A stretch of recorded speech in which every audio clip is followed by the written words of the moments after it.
Manusia terakhir yang hidup di dunia dan akan mengalami hari kiamat. Dan siapakah yang terakhir menemui ajalnya saat bumi berguncang pada hari kiamat? Lalu siapa pula yang terakhir memasuki surga Allah yang penuh kenikmatan?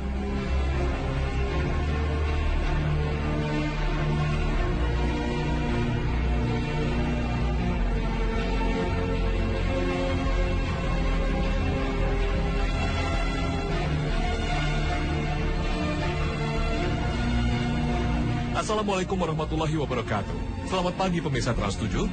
Hasanah Ensiklopedi Islam Dunia pagi ini kembali hadir ke hadapan Anda untuk berbagi pengetahuan dan saling menasihati dalam kebajikan. Pernahkah kita membayangkan saat kiamat terjadi? Seperti apa jadinya bumi tempat kita hidup dan mengais rezeki? Dan bagaimana alam semesta ini saat peristiwa akbar itu terjadi? Pada hari itu gunung-gunung akan diterbangkan seperti bulu yang dihambur-hamburkan. Pada hari itu manusia seperti anai-anai yang bertebaran. Bintang-bintang berjatuhan. Unta-unta bunting ditinggalkan alias tidak dipedulikan. Binatang-binatang liar dikumpulkan. Sedangkan lautan dipanaskan. Inilah sedikit gambaran kiamat yang diinformasikan Al-Quran kepada kita. Sungguh, peristiwa berlangsungnya kiamat merupakan peristiwa yang sangat menakutkan dan menggoncangkan jiwa manusia. Bila kita cermati ayat-ayat Al-Quran yang menggambarkan peristiwa kiamat, kita akan melihat pemandangan yang sangat mengerikan. Kita tidak bisa bayangkan bagaimana manusia bisa selamat dari peristiwa tersebut. Dan memang tidak ada yang bakal selamat dari kejadian kiamat. Hari itu merupakan puncak kehancuran alam raya, sekalipun manusia menciptakan ruang bawah tanah yang super kuat. Lalu generasi mana yang akan mengalami peristiwa super dahsyat ini? Generasi kita kah? Atau generasi setelah kita? Atau puluhan, bahkan ratusan hingga ribuan generasi ke depan? Dengan kata lain, siapakah manusia terakhir yang hidup di dunia dan mengalami dahsyatnya kiamat? Tak ada seorang pun yang tahu kapan peristiwa kiamat itu terjadi. Nabi Muhammad SAW sendiri tak tahu waktu terjadinya. Bahkan malaikat Jibril, pimpinan para malaikat pun tak tahu kapan terjadinya. Semua itu menjadi rahasia Allah Subhanahu wa Ta'ala.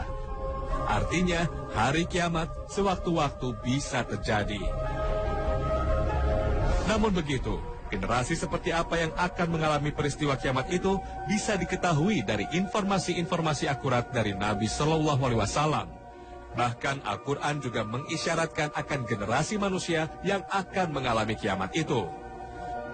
Berbagai kehancuran alam yang terjadi di masa lalu sepanjang sejarah manusia seringkali digambarkan Al-Quran sebagai bentuk azab Allah Subhanahu wa Ta'ala kepada kaum-kaum terdahulu yang membangkang kepada para nabi utusan Allah. Oleh karenanya, peristiwa kiamat bisa dikatakan sebagai puncak azab bagi manusia yang tersisa di saat itu. Dan hal ini selaras dengan keterangan Nabi Muhammad SAW dalam hadisnya yang dikatakan bahwa peristiwa kiamat hanya menimpa orang-orang yang jahat. Kiamat tidak akan berlangsung kecuali menimpa atas orang-orang yang paling jahat. Hadis riwayat Muslim. Jika demikian, generasi manusia terakhir hidup di dunia dan yang mengalami hari kiamat itu generasi manusia yang jahat. Lalu di mana keberadaan orang-orang beriman alias kaum muslimin saat kiamat terjadi? Berdasarkan hadis-hadis sahih, Nabi Muhammad SAW mengatakan bahwa sebelum kiamat terjadi, saat-saat tanda besar mulai bermunculan.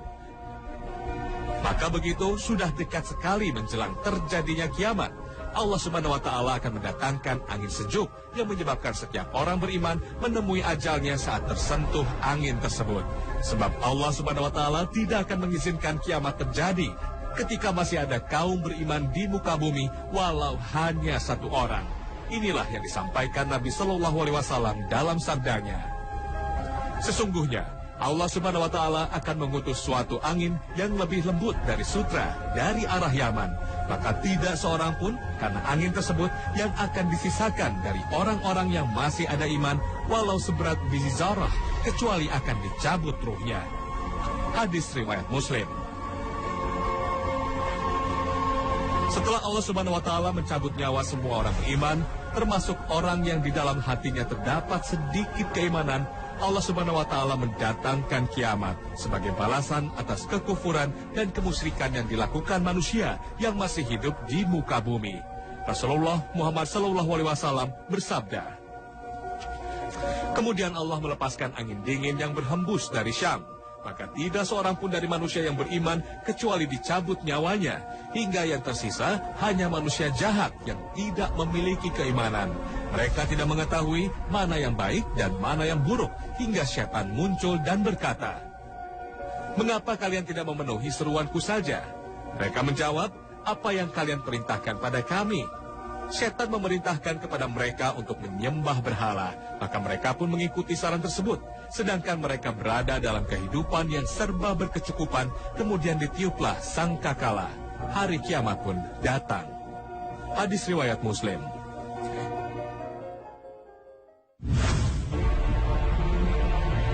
Pemirsa sana, tak seorang pun bisa selamat saat kiamat terjadi.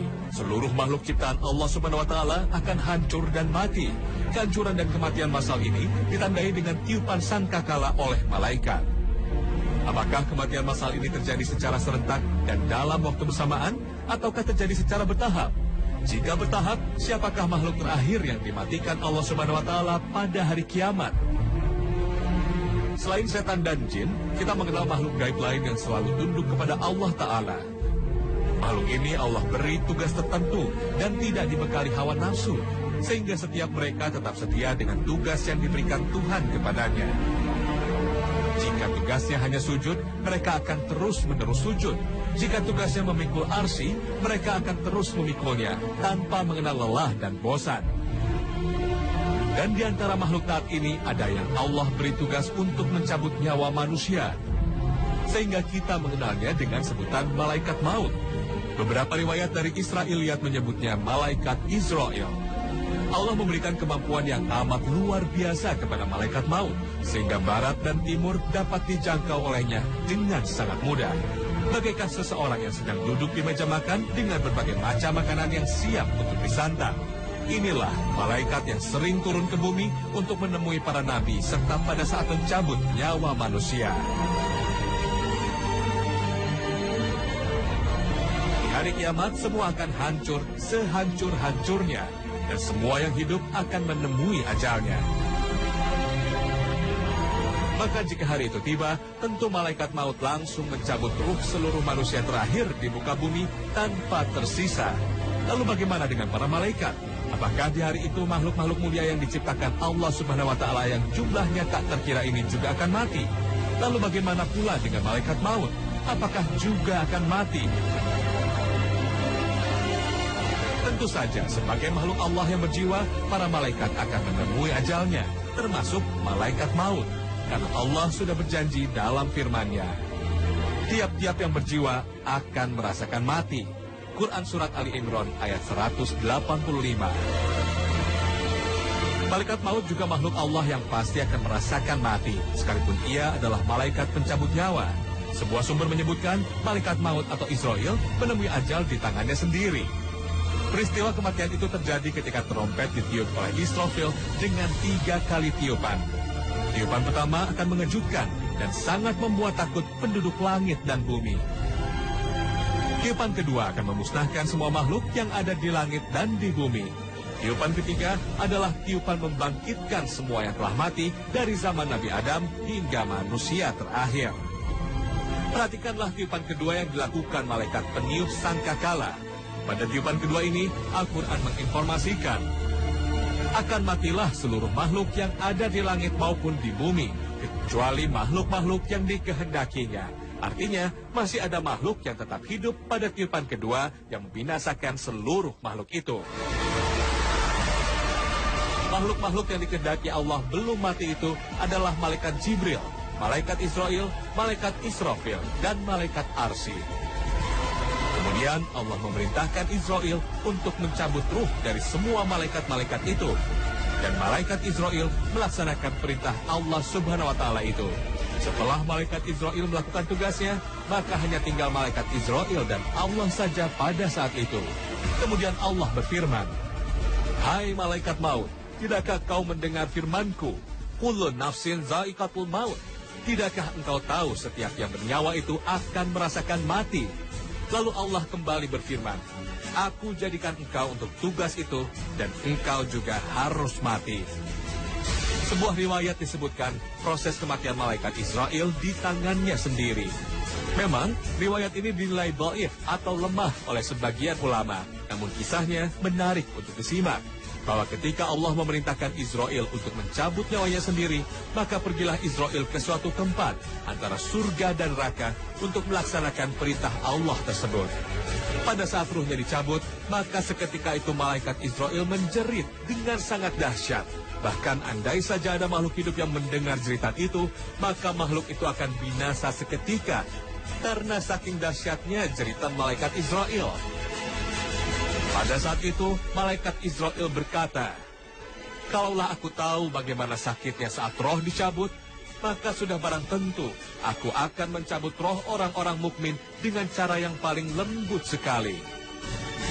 Setelah itu matilah malaikat pencabut nyawa, dan hanya tinggal Allah saja yang maha kekal dan maha berkuasa atas segala sesuatu. Kemudian Allah membangkitkan malaikat Israfil dan malaikat Arsy, dan memerintahkan Israfil untuk meletakkan sangkakala di mulutnya, menunggu perintah selanjutnya dari Allah yang Maha Kuasa. Kemudian Allah membangkitkan malaikat Jibril dan Mikail. Setelah malaikat Jibril dan Mikail dihidupkan, Allah kemudian memerintahkan Jibril dan Mikail dengan mengendarai buruk ke makam Rasulullah SAW dengan membawa perhiasan dari surga. Kemudian Allah membangkitkan Muhammad SAW dan barulah dibangkitkan semua makhluk yang sudah mati. Saat manusia dibangkitkan, maka mereka dalam keadaan telanjang bulat menuju kepada Tuhan mereka dan dikumpulkan di padang mahsyar untuk menunggu hisab amal perbuatan mereka selama hidup di dunia. Inilah malaikat maut, makhluk Allah terakhir yang mati saat kiamat terjadi.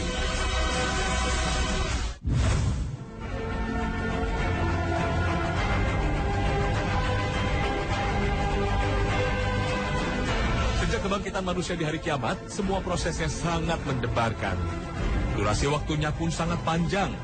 Bukan hanya hitungan hari atau bulan, tapi hitungan tahun. Bahkan jika dihitung tahun dunia, bisa mencapai ribuan tahun. Semua prosesnya sungguh mendebarkan dan sangat dahsyat. Semua itu untuk menentukan nasib akhir manusia. Apakah berakhir bahagia atau sengsara? Surga atau neraka? Bagi orang-orang kafir, keputusan masuk neraka itu lebih cepat. Sementara ketentuan memasuki surga, sekalipun Allah Subhanahu wa Ta'ala telah menjamin seluruh orang mukmin akan memasukinya, namun hal itu tidak terjadi secara bersama-sama. Tapi bertahap, ada yang lebih dulu, ada yang belakangan. Namun jarak antara satu dengan yang lain yang diperhitungkan sesuai amalan bukanlah jarak waktu yang cepat. Bayangkan saja, apa yang disampaikan Rasul tentang orang-orang miskin yang masuk surga. Nabi menyampaikan bahwa mereka lebih dulu memasuki surga daripada orang kaya mukmin dengan selisih waktu setengah hari. Itu perhitungan harinya Allah, yang jika dihitung dengan perhitungan waktu dunia sama dengan 500 tahun. Lihatlah betapa berharganya waktu di akhirat. Lalu siapakah orang mukmin terakhir yang memasuki surga? Pemirsa sana, tempat kembalinya manusia di akhirat hanya dua. Tidak ada yang lain. Surga dan neraka. Penghuni neraka terdiri dari dua kriteria, penghuni sementara dan penghuni selamanya. Penghuni sementara ini adalah orang-orang yang masih ada la ilaha illallah di dalam hatinya. Akan tetapi, karena timbangan amal buruk mereka lebih berat, maka mereka dimasukkan ke neraka dahulu untuk dibersihkan dosa-dosanya. Jika telah selesai masa pembersihannya di neraka, maka mereka akan dimasukkan ke surga. Berapa lamanya berlangsung pembersihan tersebut tentu disesuaikan dengan sedikit dan banyaknya dosa mereka. Satu persatu, kemudian mereka dipindahkan ke dalam surga hingga sampai orang yang terakhir. Seperti apa orang mukmin terakhir yang memasuki surga ini?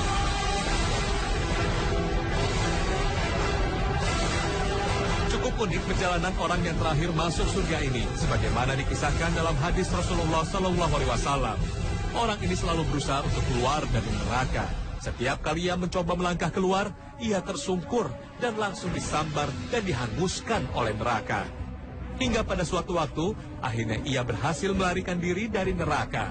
Setelah berhasil lolos dari neraka, ia pun menoleh ke arah neraka dan berkata, Maha suci Allah yang telah menyelamatkanku darimu. Sungguh, Dia telah memberiku sesuatu yang tidak pernah Dia berikan kepada orang lain dari umat yang pertama dan umat yang terakhir. Ia merasa tidak ada orang lain yang mendapatkan seperti apa yang ia peroleh. Padahal ia adalah orang yang terakhir keluar dari neraka. Setelah keluar dari neraka, ia melihat sebuah pohon yang tampaknya cukup rindang dan bisa dijadikan tempat berteduh.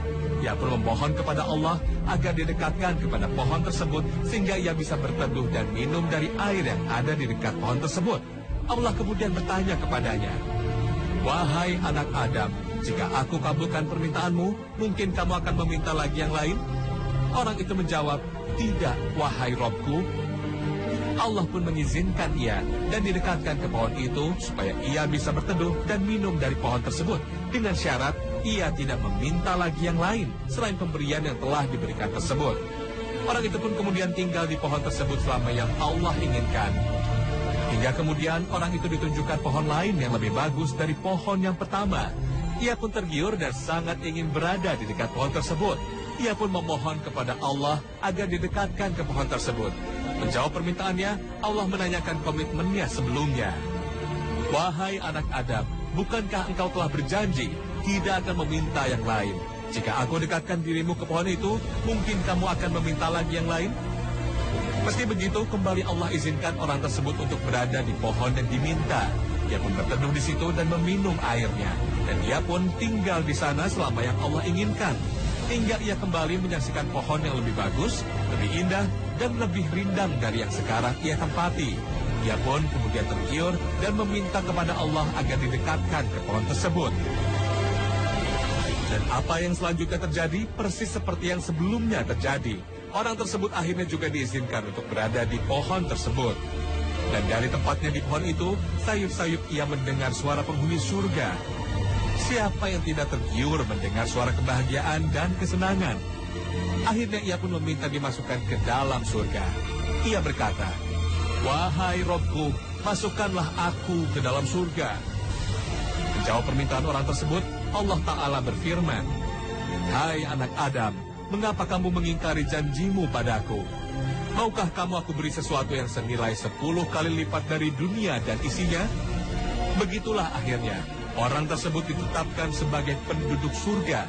Sungguh, betapa besarnya karunia dan kasih sayang Allah Azza wa Jalla. Tapi orang itu tampak tidak terlalu yakin, sehingga ia mengira sedang dipermainkan oleh Allah Ta'ala. Ia berkata, "Wahai Robku, apakah engkau mengolok-olok aku, sedangkan engkau adalah Robul Alamin?"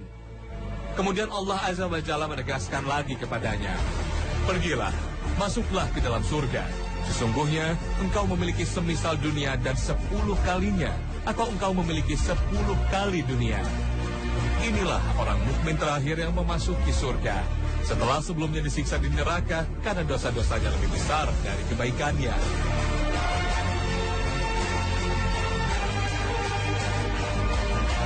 Ibnu Mas'ud, sahabat yang meriwayatkan kisah ini pun tertawa saat mengisahkan pada orang-orang yang sedang mendengarnya.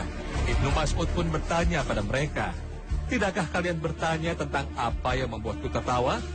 Mereka menjawab, "Kenapa kamu tertawa?" Ibnu Mas'ud menjawab, "Demikianlah Rasulullah SAW tertawa." Para sahabat bertanya, "Apa yang membuat engkau tertawa, wahai Rasulullah?" Beliau menjawab, "Karena tertawanya penguasa alam semesta ketika orang tersebut mengatakan kepada Allah, 'Apakah engkau menertawakan saya sedang engkau adalah penguasa alam semesta?' Allah berfirman, 'Sesungguhnya aku tidak menertawakanmu, tetapi aku maha kuasa atas apa yang aku kehendaki.'" Hadis riwayat Muslim. Subhanallah, inilah orang mukmin terakhir yang memasuki surga. Allah berikan kenikmatan kepadanya semisal dunia dan 10 kali lipatnya. Allah berikan kekuasaan dan kerajaan kepada Nabi Sulaiman alaihissalam yang tidak mungkin ditandingi oleh siapapun sebelum dan setelah era beliau. Tapi hal itu ternyata masih jauh lebih kecil dibanding kenikmatan yang Allah berikan kepada orang mukmin terakhir yang memasuki surga. Jika kenikmatan surga bagi orang terakhir yang memasukinya saja sudah sebesar itu, bagaimana pula dengan orang mukmin yang taat dan langsung memasuki surga Allah Subhanahu wa taala?